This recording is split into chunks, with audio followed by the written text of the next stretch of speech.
ఇవన్నీ నాటకాలు ఆడుతున్నాడు చంద్రశేఖరరావు అని చెప్తే జనం అదెందుకు నమ్మారు? గ్రౌండ్ లెవెల్లో ఏం జరిగింది అన్నటువంటిది. ప్రాక్టికల్గా చంద్రబాబు నాయుడు గారు వచ్చిన తర్వాత 2014లో అధికారంలోకి వచ్చారు. వచ్చాక విజయవాడ వచ్చినప్పుడు ఎక్కడున్నారు ఆయన? అప్పుడు ప్రభుత్వం ఎక్కడికి వచ్చింది? ఇక్కడికి ఫస్ట్ అక్కడ పక్కా భవనాలు ఉన్నాయి కదా, ఇప్పటికి కూడా మన రాజధాని హైదరాబాద్గానే ఉంది. మొదట ఎక్కడికి వచ్చారు? ఇరిగేషన్ ఆఫీస్లో దిగారు ఆయన. కార్యాలయం అక్కడే కదా నడిపింది, క్యాంప్ కార్యాలయం. ఆ తర్వాత దాన్ని హైకోర్టుకి ఇచ్చారు. అంటే అది ప్రభుత్వ భవనమే కదా, కానీ అవి అద్దె భవనాలు అయిపోతాయా?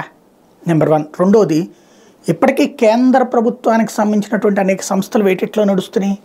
ప్రైవేట్ వాటిట్లోనే కదా, తర్వాతే కదా భవనాలు కడుతున్నటువంటిది. చంద్రబాబు గారు ఉన్న 5 ఏళ్లలో ఎందుకు కట్టలేదు కేంద్రానికి సంబంధించినటువంటి భవనాలు? అవన్నీ ఆ తర్వాతే కదా కడుతూ వస్తున్నది.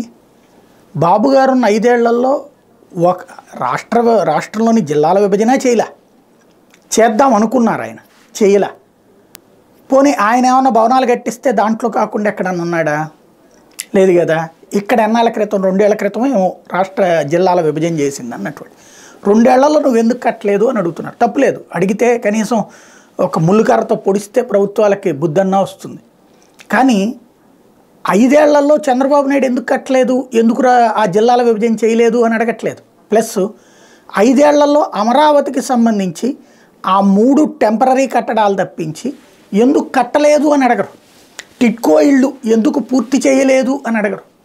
అవన్నీ మధ్యలో వదిలేసేసారా లేదా చంద్రబాబు గారు?